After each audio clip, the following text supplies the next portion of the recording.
Notre paracha s'appelle Shlach Lecha, elle est dans le livre des Nombres. On annonce ce Shabbat le mois qui vient, qui est le mois de Tammuz. Donc nous sommes le 25 Sivan et le mois de Tammuz, c'est celui où on commémore la première fente dans le mur du temple et plein d'autres choses. Notre paracha raconte l'épisode des explorateurs. Elle marque le moment où il est décidé que les enfants d'Israël resteront 40 ans dans le désert. Une paracha qui rappelle le fait que la loi pour l'étranger et pour l'habitant est la même. Nous sommes tous égaux. Il y a un épisode assez dramatique autour du Shabbat et d'une transgression du Shabbat dont aucun règlement n'a plus cours de la même façon aujourd'hui. Et enfin, il y a un rappel de ce qui se passe pour les tzitzit, les petites franges qu'on met au coin des vêtements. Et en fait, c'est de notre paracha, de la toute fin, qu'est extrait le dernier paragraphe du Shema Israël.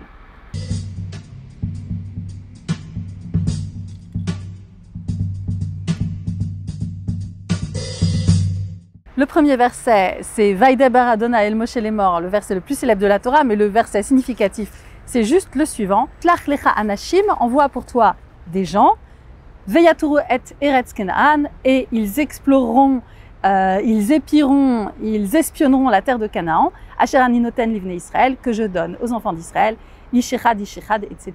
Chacun son tour, il faut qu'il y ait une personne par tribu pour que ce soit une assemblée représentative. Voilà ce premier verset de notre paracha.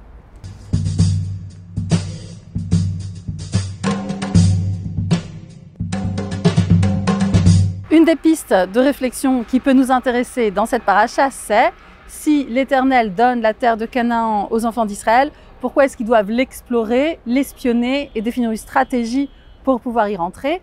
Et la réponse de Rashi est que c'est par amour, par respect, parce que Shlach Lecha envoie pour toi, Rashi insiste sur ce pour toi, les enfants d'Israël ont envie de connaître et de s'approprier, et doivent comprendre ce qui se passe, et donc ils doivent eux-mêmes explorer.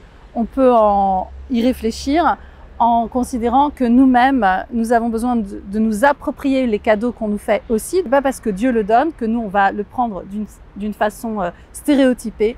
On a notre propre façon de prendre les choses. Et c'est pour ça que dans notre paracha, on reprend les 13 attributs de Dieu, parce que quand on donne, c'est avec amour, c'est avec patience, et on laisse les autres prendre le temps de voir ce qu'ils feront de nos cadeaux. Ça peut être une piste de réflexion pour la paracha de cette semaine. Shlach Lecha, Shabbat Shalom.